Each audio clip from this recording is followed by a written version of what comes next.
Olá, crianças! Agora nós vamos trabalhar em Ciências, unidade 7, primeira unidade do nosso quarto e último bimestre. Nós vamos trabalhar o solo, que é a base de muitas vidas. Abra um livro didático e acompanhe a leitura da professora, ok? O solo é um dos recursos fundamentais da vida. Nele, é possível caminhar, construir casas e tocas, e é onde muitas plantas nascem e se desenvolvem. Neste capítulo, vocês vão conhecer melhor o solo, que serve de base para a vida humana e é de inúmeros outros seres vivos. Gostaria que vocês observassem bem as imagens que aparecem ali. Ó. Na árvore tem um passarinho, tem as frutas, que servem de alimento para nós e também para outros seres. A galinha, ela come a minhoca, que está lá no solo, tá vendo? Tem também as formigas e vários outros animais e plantas ali. Estão observando? Muito bem. Agora nós vamos para a sessão Diga aí. Leia o texto com atenção. Vamos lá. Acompanhe a leitura da professora. Debaixo de uma floresta muito antiga dentro da terra, aninhada no solo fértil, próximo à superfície, vivia uma família de minhocas. Certa noite, os três, o pai, a mãe e o filhinho, sentaram-se à mesa para fazer sua refeição de todos os dias. Terra. Estavam começando a comer quando o minhoquinho, de olhos arregalados para o prato à sua frente, cuspiu tudo o que tinha na boca e berrou. Tem um cabelo na minha terra! Tem um cabelo na minha terra! E era verdade. Lá estava o cabelo. Claro, como o sol para quem quisesse ver. Detesto ser minhoca, falou o minhoquinho. Estamos debaixo de todo mundo. Somos o último escalão. Escalão é o último nível da cadeia alimentar. Comida de passarinho, isca para a pescaria. Que vida é essa? Me digam! Nunca saímos para nadar, para acampar, para uma caminhada. Nada! Que droga! Só vamos para a superfície da terra quando a água da chuva nos obriga a sair. Ah, e além do mais, eu já ia esquecendo. Comemos terra. Terra no café da manhã, terra no almoço, terra no jantar. Terra, terra, terra. E agora, ainda por cima, aparece um cabelo na minha terra. Detesto ser minhoca. E aí? Terceiro ano. Tem um cabelo na minha terra, uma história de minhoca, São Paulo, Companhia das Letrinhas, ano de 2000. Não deixem de acessar os QR Codes, porque eles trazem ou jogos interativos ou informações sobre o conteúdo que vocês estão trabalhando, ok? Vamos lá. Número 1. Minhoquinho disse que as minhocas só comem terra. O que há na terra que alimenta as minhocas? E aí, terceiro ano? Acho que alguém já respondeu aí do outro lado. O que tem? Componentes, né? Como a presença de folhas em decomposição, nutrientes, resíduos de animais, certo? 2. Por qual motivo as minhocas saem do solo quando chove muito? E aí? Quem prestou atenção lá na primeira imagem vai saber responder. Vocês sabiam que as minhocas vivem em galerias que cavam no solo? E quando chove, essas galerias se enchem de água, impedindo a respiração desses animais, pois a quantidade do oxigênio fica reduzida. Sabiam? Muito bem. Número 3. Além das minhocas, que outros seres vivem no solo? E aí, terceiro ano? Essa é fácil, né? A gente pode falar sobre as formigas, as aranhas, tatuzinhos de jardim.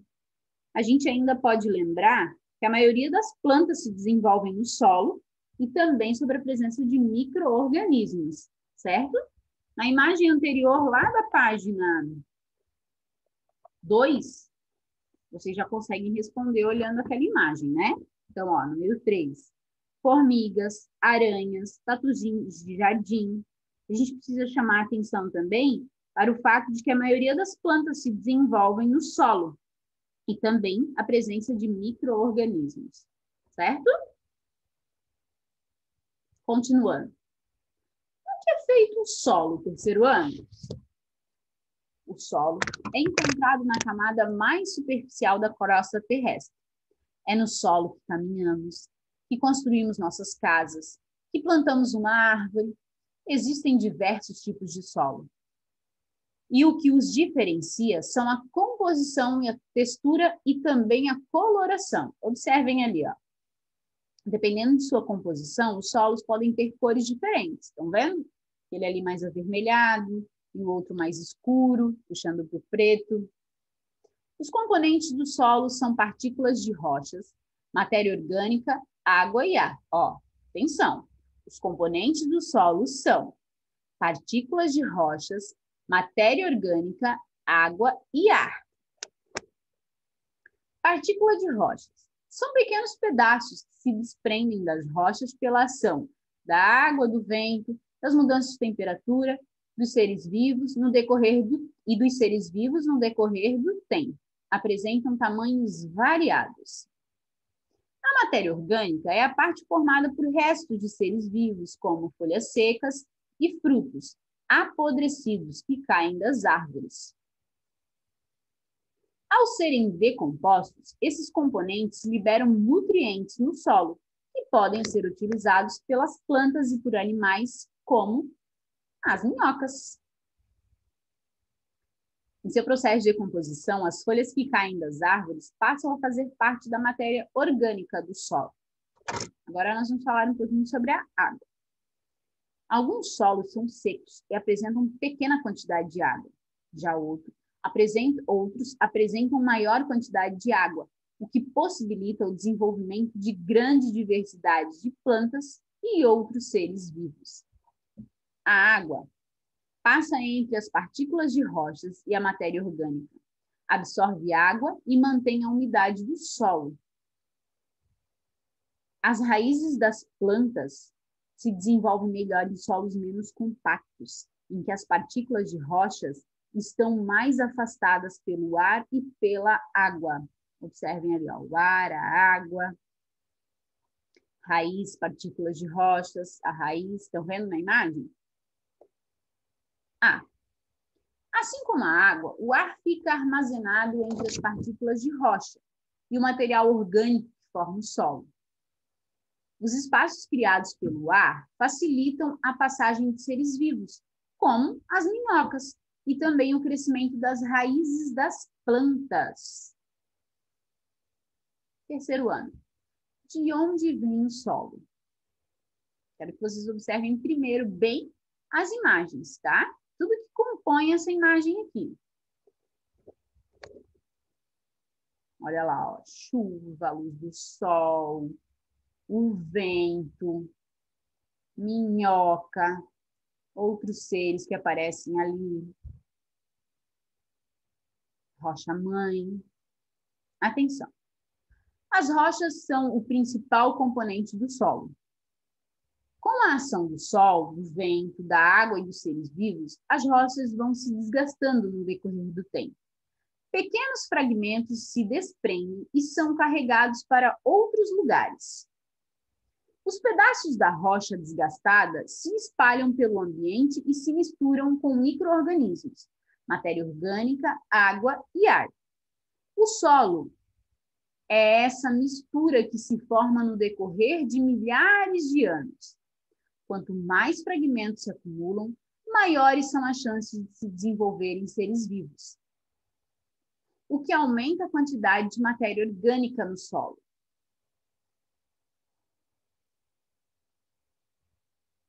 Observe as imagens que aparecem nessa página, na página 7.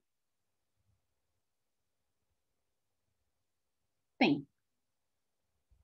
No início do processo de transformação de uma rocha em solo, apenas a parte superior da rocha se desgasta, pois está mais exposta aos efeitos das mudanças de temperatura, do vento, da água e dos seres vivos. Aos poucos, essa transformação atinge as partes mais profundas da rocha. Um solo antigo é mais profundo que um solo jovem. Terceiro ano. As imagens mostram diferentes tipos de rocha que podem dar origem a diferentes tipos de solo.